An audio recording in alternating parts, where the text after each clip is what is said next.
So is this the winners bracket right now? I mean, this is all. There's no losers bracket, so Oh, okay. just best of three, single elimination. Oh, right. And this is Oh, and semis? yeah, this is the semifinals. Uh, Xankar has a bad start here. Made the wrong factory or something, maybe. mm, Definitely gonna be a little bit behind his orange, who is Headcrab, playing yeah. for Team Promethean. So the winner of this goes against Zaphis, am I correct? The winner of this will be in the finals against the winner of Zaffi's Beladar. Uh, Because there's only 6 players, Beladar and Headcrab both got a free.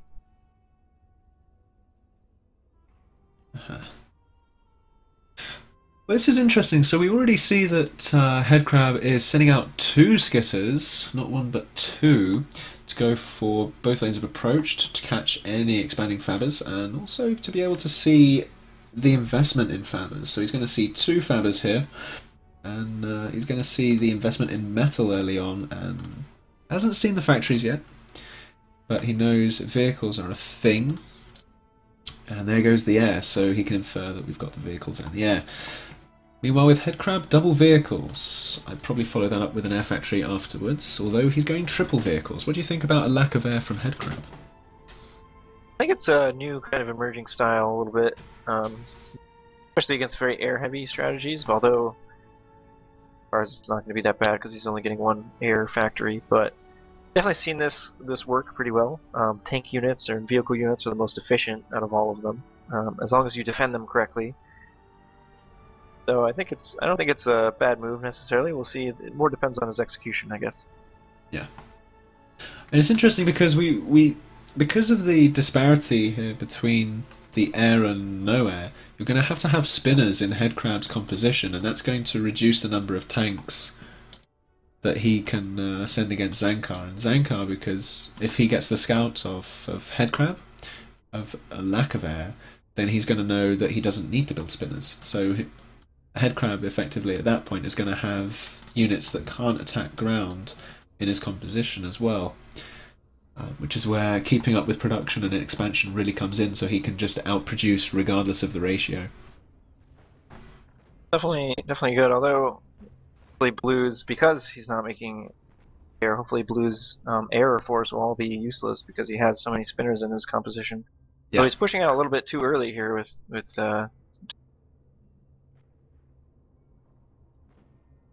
neither player going bots. Surprised that maybe we'll see that a little bit later. I must admit, when I've played Forge, I don't tend to go bots. I tend to go heavy vehicles early with air, and then sort of try and just keep being really aggressive and use pelican drops to claim these expansions here. And Definitely lost a game, that pelican strategy. Especially if you get them. Yeah, if you get them over here and then you can just make a wall, it's so hard to get back there. yeah, Once they've already taken that. Get a wall and some turrets up there, and then you just have to be you can- savvy and keep scouting it, I suppose, and then get a bomber off on the fabricator while he's preoccupied building AA or a factory or something. Because I tend to build a factory first. Yeah, there's definitely a little window where you can do it, but it's not a very large window, especially if they're using a pelican to get over there. Yeah. Scout it 1 second, and then scout it, 30 seconds later, and they already have a wall starting to go up or something like that. So tough map to back on, and tough map to deny metal on. Yeah. Zankar's stalling a bit now, though. He's not really expanding too much, and he's overproducing just a tad for his eco. And what Headcrab is doing really well is scouting the expansions to be alerted of any possible expansions there with the skitter. I think that's a really good thing to do, so that if Xankar does expand there, he's going to be seen, and Headcrab can then either send round a few tanks along a long path, or he can maybe pop up a quick air factory and send a bomber or 2. But, Yeah, we see a confrontation going on in the middle of the map now. It's definitely going to go in Headcrab's.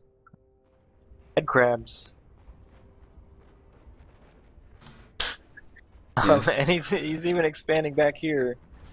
So he's definitely got his metal expansions looking very good. He's taking a couple of metal losses though. He's having to defend with his commander on his doorstep though. But the thing with Headcrab right now is he's overcommitting on this side. I think this is bad for him. I think he should pull back here, especially having met that Inferno. And I think he should consolidate his numbers because he's not going to get anything extra here. As soon as he sees that metal's not built on, with those numbers, he really shouldn't push in because the likelihood is the commander's not going to be too far away. And indeed now, as the commander's seen, he is going to have to pull back that. And the Uber Cannon does get a couple of kills as well. Now he's got 3 Fabbers expanding over here on the left side. But I think Headcrab will eventually see that. Oh wow. He's got this turret going up down there. Gets that up, it's going to be very hard to deny. Unfortunately, the Fabber here was taken out, but he did get up a metal, not quite the metal extractor, but he did get up the AA and the ground-based defense. But yeah, this fabricator here, as you say, is... Yeah, I think it's scouted. Yeah, that's it for his metal. I think, yeah, here we go. Xankar is pushing out a little bit. If he can get this metal in the middle here, it's a very good, very solid position. Yeah. If he can get up a couple of factories with his commander and then some walls as well, he'll be in a really tight hole that Headcrab is going to have a lot of trouble to get him out of, especially without air.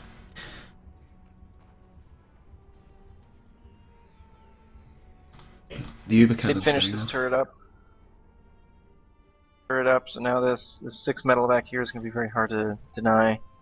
But he is taking this middle 6 metal, so kind of getting surrounded a little bit, and he might need a wall over here to protect the rest of his base. Looks like Headcrab is just going to be pushing in with his commander, hopefully absorb a couple of shots and absorb a lot of metal and just trade metal for his health, which is always pretty good. But yeah, Xankar's pushing in. Oh, this is a perfect Uber position. Oh, and he does an Uber cannon. Oh, he would have gotten a lot of good things out of that.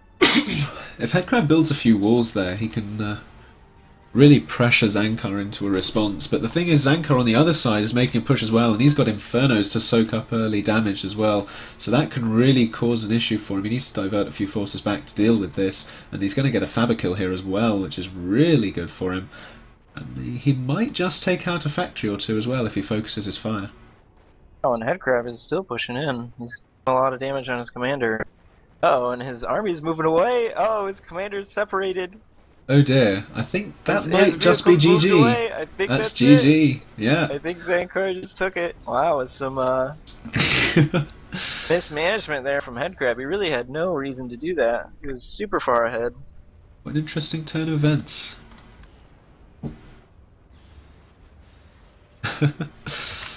GG. 1-0. Hey, he really didn't need to keep pushing in there, and then his vehicles just kind of were like, peace out, man, good luck. He just gets taken down. Yeah, he's very far ahead on metal right now. Realized it too late, and then yeah. About it. He just keeps going forward, and this is a really bad position here.